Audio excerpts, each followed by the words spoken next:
നമസ്കാരം. എൻ്റെ പേര് ഫാറൂഖ് പരേടത്ത്. നമ്മുടെ ബേസിക് അക്കൗണ്ടിങ് ക്ലാസ്സിൻ്റെ 11ാമത്തെ ക്ലാസ്സിലേക്ക് എല്ലാവർക്കും സ്വാഗതം. നമ്മൾ കഴിഞ്ഞ ക്ലാസ്സിൽ ഒരു ട്രയൽ ബാലൻസിൽ നിന്ന് എങ്ങനെ trading and profit and loss account prepare ചെയ്യുക എന്നുള്ളതായിരുന്നു നമ്മൾ കഴിഞ്ഞ ക്ലാസ്സിൽ പഠിച്ചത്. ആ വീഡിയോ എല്ലാവരും കണ്ടിട്ടുണ്ടാകും. അതിൻ്റെ ഒരു കണ്ടിന്യൂഷൻ ആണ് ഈ വീഡിയോ. അതുകൊണ്ട് അത് കാണാത്തവരുണ്ടെങ്കിൽ നിർബന്ധമായിട്ടും ആ വീഡിയോ കാണാൻ ശ്രമിക്കുക. അതിനുശേഷം ഈ വീഡിയോ കാണാൻ ശ്രമിക്കുക. നമുക്കറിയാം, ഇന്ന് നമ്മൾ പഠിക്കാൻ പോകുന്നത് ബാലൻസ് ഷീറ്റാണ്. എന്താണ് ബാലൻസ് ഷീറ്റ്? നമ്മുടെ ഫൈനൽ അക്കൗണ്ടിങ്ങിന്റെ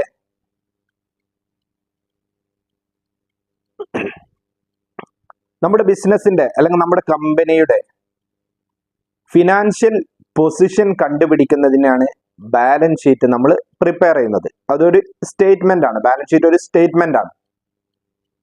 നമ്മുടെ ബിസിനസിന്റെ ഫിനാൻഷ്യൽ പൊസിഷൻ അത് കാണാനാണ് നമ്മൾ ബാലൻസ് ഷീറ്റ് പ്രിപ്പയർ ചെയ്യുന്നത്. ബാലൻസ് ഷീറ്റിന്റെ രൂപം എങ്ങനെയാണ്?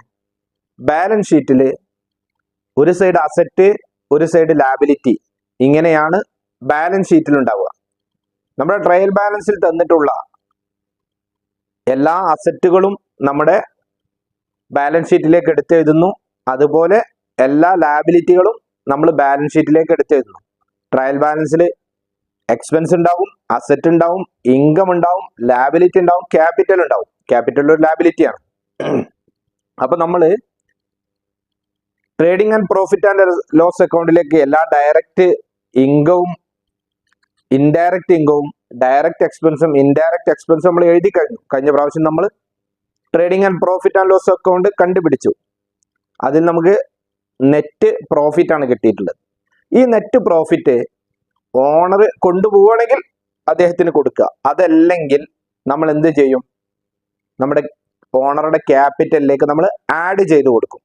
ഇന്ന് നമ്മൾ ആ രൂപത്തിലാണ് ബാലൻസ് ഷീറ്റ് പ്രിപ്പയർ ചെയ്യുന്നത്.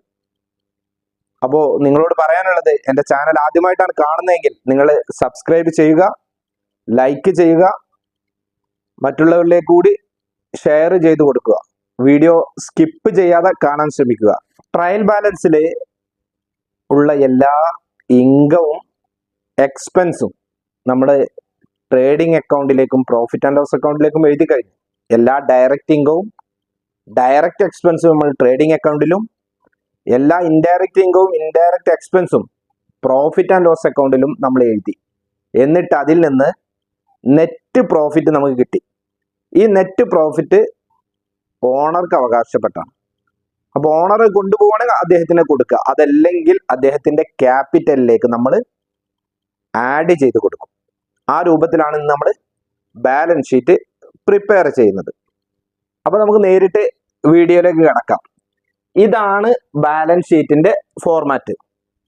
അതായത് നമ്മൾ ബാലൻസ് ഷീറ്റ് പ്രിപ്പയർ ചെയ്യുന്നത് നമ്മുടെ ഫിനാൻഷ്യൽ ഇയറിന്റെ എൻഡിലാണ്. ഇപ്പോൾ നമ്മുടെ ഇന്ത്യയിലെ ഫിനാൻഷ്യൽ ഇയർ എന്ന് പറഞ്ഞാൽ ഏപ്രിൽ 1 to 31 മാർച്ചാണ്.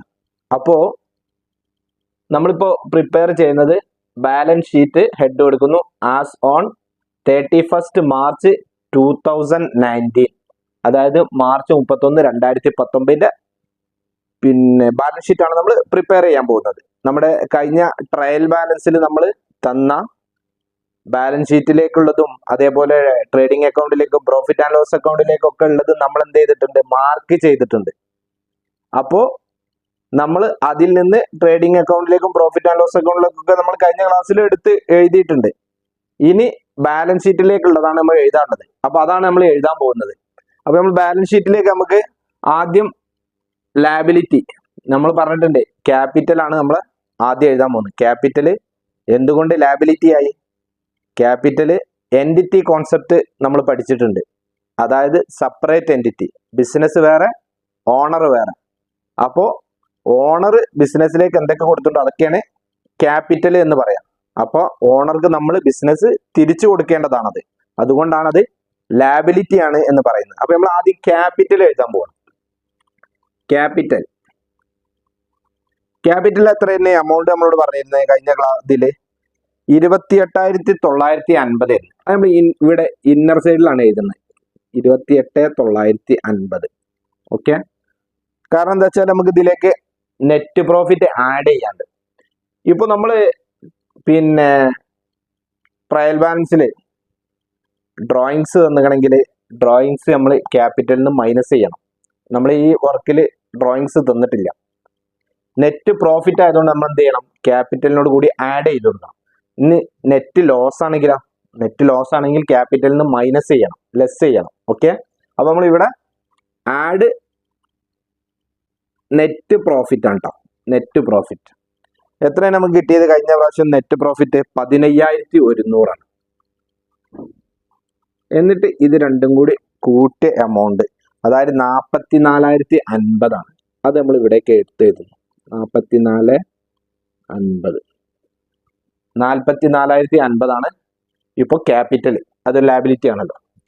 ഇനി നമുക്ക് എന്താണ് അതിനുള്ള ബിൽസ് പേബിൾ ഉണ്ട്. അതായത് ഇത് നമ്മുടെ ലാബിലിറ്റി ആണ്. ബിൽസ് പേബിൾ നമ്മൾ കൊടുക്കാനുള്ളതാണ്. ബിൽസ് പേബിൾ എമൗണ്ട് എത്ര തന്നെ? 1,500. പിന്നെന്താണ്, സൺട്രി ക്രെഡിറ്റേഴ്സ് ഉണ്ട്. ക്രെഡിറ്റേഴ്സ് എന്ന് പറഞ്ഞാൽ നമ്മൾ കടത്തിന് പർച്ചേസ് ചെയ്തു, സാധനം പർച്ചേസ് ചെയ്തു, നമ്മൾ പൈസ കൊടുക്കാനുള്ള ആൾക്കാരെയാണ് നമ്മൾ സൺട്രി ക്രെഡിറ്റേഴ്സ് എന്ന് പറയുന്നത്. അപ്പൊ ക്രെഡിറ്റേഴ്സിന്റെ എമൗണ്ട് എത്രയാണ്? 9,825. 9,825. ഇതാണ് നമ്മുടെ ലാബിലിറ്റി സൈഡിൽ ഇനി വന്നിട്ടുള്ളത്. ഇനി നമ്മുടെ ട്രയൽ ബാലൻസ് നമുക്ക് അസറ്റ് സൈഡിലുള്ളതാണ്. ക്യാഷ് ഉണ്ട്. ക്യാഷ് 1,250. ഓക്കെ, അസറ്റ് ആണ്. പിന്നെ ബാങ്ക് ബാലൻസ് ഉണ്ട്. ബാങ്ക് ബാലൻസ് എന്താണ്? ബാങ്ക് ബാലൻസ്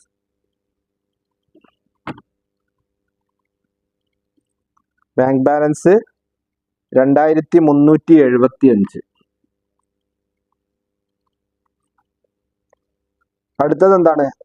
സൺട്രി ഡെപ്റ്റേഴ്സ് ഉണ്ട്. സൺട്രി ഡെപ്റ്റേഴ്സ് എന്ന് പറഞ്ഞാൽ നമ്മൾ കടത്തിന് സെയിൽ ചെയ്തു, നമുക്ക് ഇങ്ങോട്ട് പൈസ തരാനുള്ള ആളുകളാണ്. അത് നമ്മളെ സംബന്ധിച്ചോളം എന്താണ്? ഒരു കറന്റ് അസറ്റ് ആണ്. അപ്പൊ സൺട്രി ഡെപ്റ്റേഴ്സ് ഉണ്ട്. ഡെപ്റ്റേഴ്സ് എത്ര എമൗണ്ട് അറിയോ? 24,000 ആണുള്ളത്. പിന്നെ ബിൽസ് റെസീവബിൾ ഉണ്ട്, നമുക്കിട്ട് കിട്ടാനുള്ളതാണ്. അതും എന്താണ്? കറന്റ് അസറ്റ് ആണ്. ബിൽസ് റെസീവബിൾ എത്രയാണ്? 2,250. പിന്നെ നമ്മുടെ ഫിക്സഡ് അസറ്റ് ഒരു ഫർണിച്ചർ ഉണ്ട്, 10,500. ഫർണിച്ചർ 10,500. പിന്നെ ക്ലോസിംഗ് സ്റ്റോക്ക്, നമ്മുടെ കഴിഞ്ഞ വർക്കിൽ നമ്മൾ പറഞ്ഞിട്ടുണ്ടായിരുന്നു, ക്ലോസിംഗ് സ്റ്റോക്ക് 15,000. അത് ക്ലോസിംഗ് സ്റ്റോക്ക് എന്താണ്? നമ്മുടെ ഒരു അസറ്റാണ്, കറന്റ് അസറ്റാണ്. കാരണം ഇത് നമ്മളെ ക്ലോസിംഗ് സ്റ്റോക്കാണ്. അടുത്ത വർഷം ഈ ക്ലോസിംഗ് സ്റ്റോക്ക് എന്തായും? ഓപ്പണിംഗ് സ്റ്റോക്ക് ആവും. അപ്പോൾ ഇത് ഇനി April 1, 2019 ഈ ക്ലോസിംഗ് സ്റ്റോക്ക് ഓപ്പണിംഗ് സ്റ്റോക്ക് ആയിട്ട് വരും. ഓക്കെ, എന്നിട്ട് നമ്മൾ എന്ത് ചെയ്യാം? ഇത് രണ്ട് സൈഡും കൂട്ടുന്നു. ഞാൻ കൂട്ടി നോക്കിയതാണ്. 55,375 നമുക്ക് കിട്ടിയിട്ടുള്ളത്. 55,375.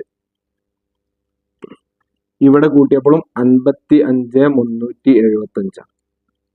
അപ്പോ അസറ്റ് സൈഡും ലാബിലിറ്റി സൈഡും ഈക്വൽ ആവണം. എന്തുകൊണ്ടാണ് അസറ്റ് സൈഡും ലാബിലിറ്റി സൈഡും ബാലൻസ് ഷീറ്റ് ഈക്വൽ ആവുന്നത്? നമ്മുടെ ഒരു അക്കൗണ്ടിങ് ഇക്വേഷൻ ഉണ്ട്. എന്താണ് equation? Asset is equal to liability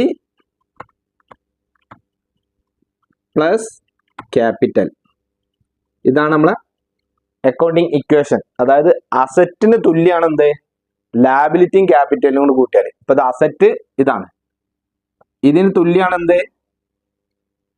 ലാബിലിറ്റിയും ക്യാപിറ്റലും കൂടി കൂട്ടിയാൽ, ഇത് നമ്മളെ ലാബിലിറ്റി ക്യാപിറ്റലും കൂടി കൂട്ടിയാൽ അസറ്റിന് തുല്യമാണ്. അതാണ് നമ്മളെ അക്കൗണ്ടിങ് ഇക്വേഷൻ. അതുകൊണ്ടാണ് ബാലൻസ് ഷീറ്റ് ഈക്വൽ ആവുന്നത്. ഇപ്പൊ നിങ്ങൾക്ക് ബാലൻസ് ഷീറ്റ് എങ്ങനെ പ്രിപ്പയർ ചെയ്യാം എന്നുള്ളത് മനസ്സിലായിട്ടുണ്ട് എന്ന് ഞാൻ വിചാരിക്കുന്നു. ഇതുപോലെ ഒരുപാട് വർക്കുകൾ നമ്മൾ ചെയ്തുകൊണ്ടേയിരിക്കുക. അങ്ങനെ നമ്മൾ എന്ത് ചെയ്യുക, ബാലൻസ് ഷീറ്റ് പ്രിപ്പയർ ചെയ്യുന്നത് നന്നായിട്ട് പ്രാക്ടീസ് ചെയ്യുക. ഓക്കെ, നമുക്കിനി അടുത്ത ഒരു ടോപ്പിക്കുമായി, പുതിയൊരു ടോപ്പിക്കുമായി അടുത്ത വീഡിയോയിൽ കാണാം.